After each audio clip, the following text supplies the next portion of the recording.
Hey fam, thanks for clicking on. This is Holy Smokes reading from the John MacArthur Study Bible, NASB. Today we're reading the introduction to the Pentateuch and why you should care. And what's most fascinating to me is obviously how God reveals the start of humankind and what that looked like, but the stories of the initial families that are the centerpiece of God's lineage, the bloodline that carries the seed to the virgin birth, the Messiah who came, who fulfilled prophecy.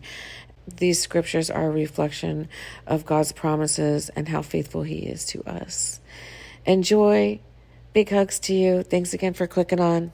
Shalom, shalom. The Old Testament, Introduction to the Pentateuch. The first 5 books of the Bible, Genesis, Exodus, Leviticus, Numbers, and Deuteronomy, form a complete literary unit called the Pentateuch, meaning 5 scrolls.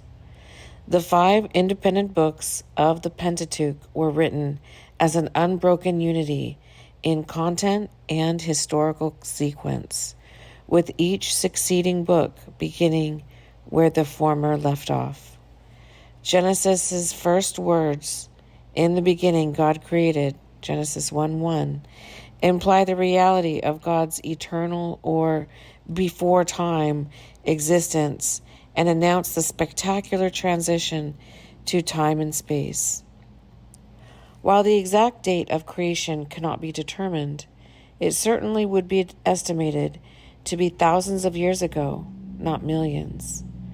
Starting with Abraham, ca. 2165 to 1990 BC. In Genesis 11, this book of beginnings spans over 300 years to the death of Joseph in Egypt, ca. 1804 BC. There is then another gap of almost 300 years until the birth of Moses in Egypt, ca. 1525 BC, Exodus 2. Exodus begins with the words, "Now these are the names," Exodus 1:1, listing those of the family of Jacob who went down to Egypt to be with Joseph towards the end of Genesis, Genesis 46, FF. The second book of the Pentateuch, which records the escape of the Israelites from Egypt, concludes when the cloud which led the people through the wilderness descends upon the newly constructed tabernacle. The first Hebrew words of Leviticus may be translated, "Then the Lord called to Moses," Leviticus 1:1. From the cloud of God's presence in the tabernacle of meeting, God summons Moses in order to prescribe to him the ceremonial law which told Israel how they must approach their holy Lord. Leviticus concludes with, "These are the commandments which the Lord commanded Moses for the sons of Israel at Mount Sinai," Leviticus 27:34. Numbers, much like Leviticus, commences with God commissioning Moses at the tabernacle of meeting, this time to take a census in preparation for war against Israel's enemies. The book's title in the Hebrew Bible accurately represents the content, wilderness. Due to lack of trust in God, Israel did not want to engage its enemies militarily in order to claim the Promised Land. After 40 additional years in the wilderness for their rebellion, Israel arrived on the plains of Moab. Despite the fact that it is 11 days' journey from Horeb by the way of Mount Seir to Kadesh Barnea, Deuteronomy 1:2. The journey took Israel 40 years due to their rebellion against God. Moses preached the book of Deuteronomy as a sermon on the plains of Moab in preparation for God's people to enter the land of covenant promise. Despite the fact that it is 11 days' journey from Horeb by the way of Mount Seir to Kadesh Barnea, Deuteronomy 1:2. The journey took Israel 40 years due to their rebellion against God. Moses preached the book of Deuteronomy as a sermon on the plains of Moab in preparation for God's people to enter the land of covenant promise. Genesis 12:1-3. The title Deuteronomy is from the Greek phrase deuteros, nomos, meaning second law. The book focuses on the restatement and, to some extent, the reapplication of the law to Israel's new circumstances. Moses was the human author of the Pentateuch. Thus, another title for the collection is the Books of Moses. Through Moses, God revealed himself, his former works, Israel's family history, and its role in his plan of redemption for mankind. The Pentateuch is foundational to all the rest of Scripture. Quoted or alluded to thousands of times in the Old Testament and in the New Testament, the Pentateuch was Israel's first inspired body of Scripture. For many years, this alone was Israel's Bible. Another common title for this section of Scripture is Torah, or law, nomenclature, which looks at the didactic nature of these books. The Israelites were to meditate upon it, teach it to their children, and read it publicly. Just before his death and Israel's move into the Promised Land, Moses set forth the process by which public reading would make its way into human hearts and change their relationship with God, and ultimately their conduct. Deuteronomy 31:12.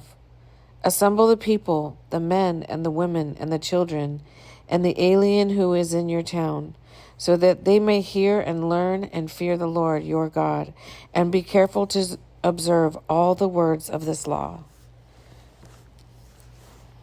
The relationships between the commands are important. The people must, 1, gather to hear the law in order to learn what is required of them and what it has to say about God. The people must, 2, learn about the Lord in order to fear him, based on a correct understanding of who he is. And 3, the people must fear God in order to be correctly motivated to obedience and good works. Good works performed for any other reason would be improperly motivated. The priests taught the law to the families, and the parents instructed the children within the home. Instruction in the law, in short, would provide the right foundation for the Old Testament believers' relationship with God. Because the Israelites' knowledge of the world in which they lived came through the Egyptians as well as their ancestors, the Mesopotamians, there was much confusion about the creation of the world, how it got to its present state, and how Israel had come into existence. Genesis 1:11 helped Israel understand the origin and nature of creation, human labor, sin, marriage, murder, death, bigamy, judgment, the multiplicity of languages, cultures, etc. These chapters established the worldview which explained the remainder of Israel's first Bible, the Pentateuch. The latter portion of Genesis explained to Israel who they were, including the purpose God had for them as a people. In Genesis 12:1-3, God had appeared to Abraham and made a threefold promise to give them a land, descendants, and blessing. Years later, in a ceremony typical to Abraham's culture, God recast the threefold promise into a covenant. Genesis 15:7.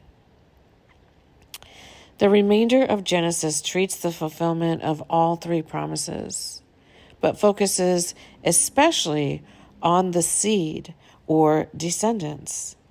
The barrenness of each of the patriarchs' chosen wives taught Israel the importance of trust and patience in waiting for children from God.